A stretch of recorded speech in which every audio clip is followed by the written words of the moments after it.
Acesta este sistemul de încălzire care am executat. Rămân de izolat țevile.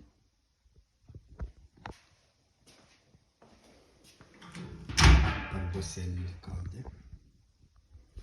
Pompă energoeficientă.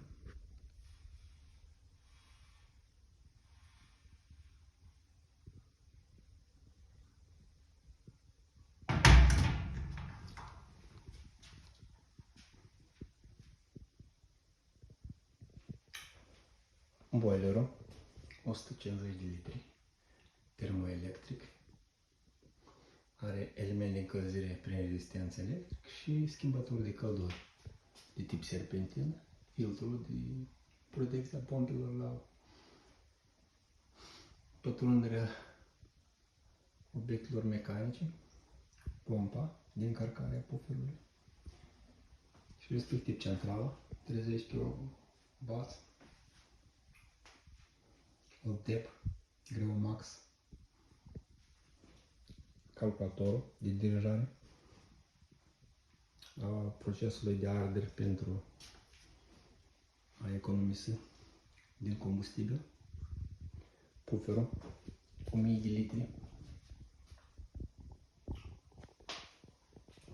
vana cu 3 căi de amestec, deoarece pufferul se încarcă 90, până maximal la 90-95 de grade. Și deoarece în calorifer maxim trebuie să fie 50-60 de grade și atunci ca să nu fie supra temperatură am instalat o vană cu 3 căi de amestec. Respectiv pompa de circulație care este dirijată de un termostat ambiental în casă radio prin intermediul telefonului. Și mai este montat adăugător un termostat în cazul când se răcește apa la 30 de grade, ca să nu fie un consum mare de energie ca pompa să nu circule, el blochează pompa, indiferent chiar dacă dă comandă din casă la pornirea pompei, el blochează și atunci stă și așteaptă. Respectiv turul la calorifere și returul.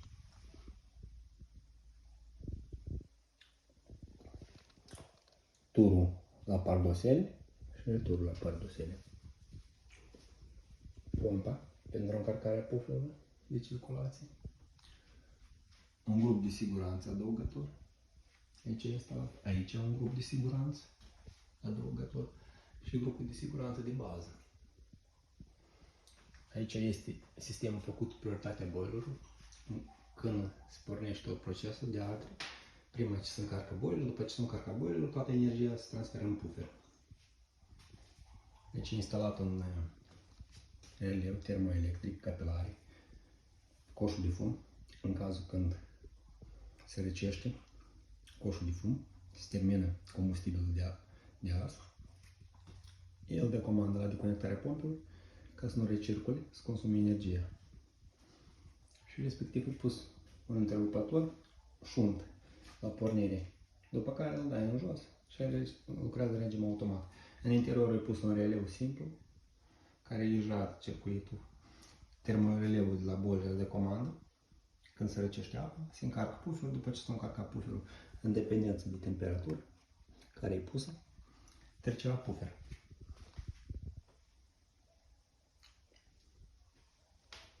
Și respectiv pufferul acum e descărcat, pentru că a funcționat. La moment ține în jur de 48 de ore un puffer încărcat.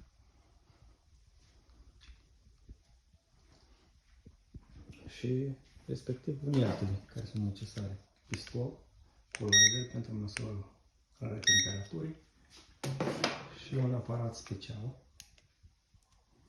care măsoară umiditatea lemnului. Se înfige în lemn și aici arată umiditatea. Vedeți? Aici are niște pini, se înfige în lemn și arată umiditatea lemnului. Maximum admisibil 20% umiditate. În caz contrar, dacă depășește 20%, deja nu e eficient să arzi lemn. 1 kg de lemn de sălcâi muscat, undeva până la 20%, este 3 kW.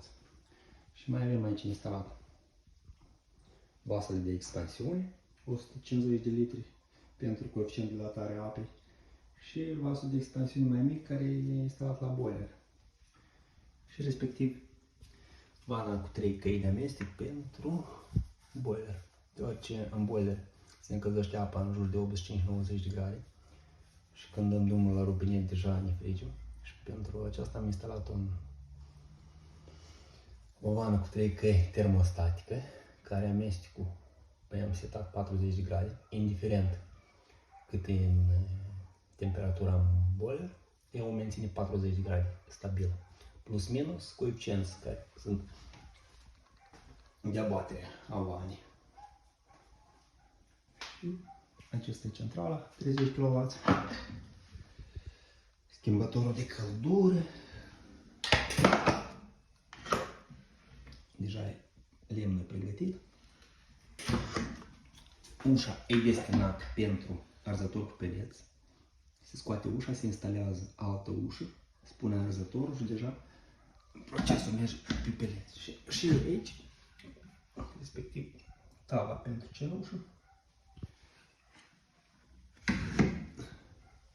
Și cam asta. Și panoul electric simplu și pus de rezervă la generator în caz că avem o pană de curent, ca să ne conectăm la generator de rezervă. Dar asta să fie instalat un UPS, să fie tot proces automat cu baterii auto de 100 de amperi și atunci nu să fie probleme. Cam asta e tot. Și astea sunt respectiv pardoselele. Aici e clar, e turul, returul, vana de amestec, 30, de la 30 până la 70 de grade, deja aici e fixat 50, dar are baterie 10 grade. Adică cum funcționează, undeva e 38 de grade, cam așa, 35-38 în pardosele. Dacă dai mai mult, deja nu e pardosea caldă, aia e pardosea fierbinte care frige.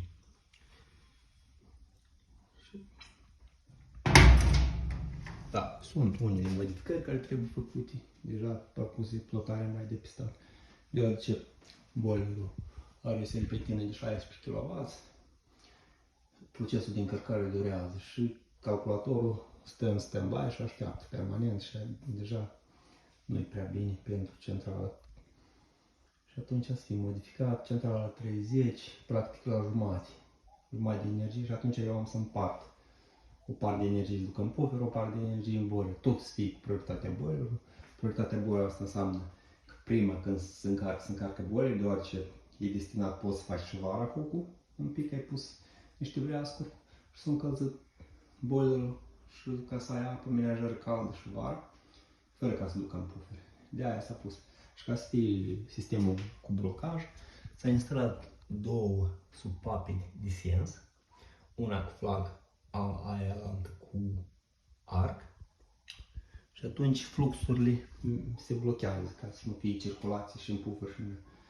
Asta e destinat pentru vară.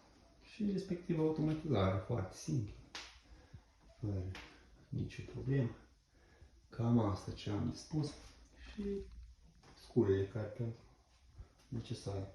Aici e pus o gaură de drenare în caz se întâmplă ceva, o avarie. Toată apa se duce în canalizare.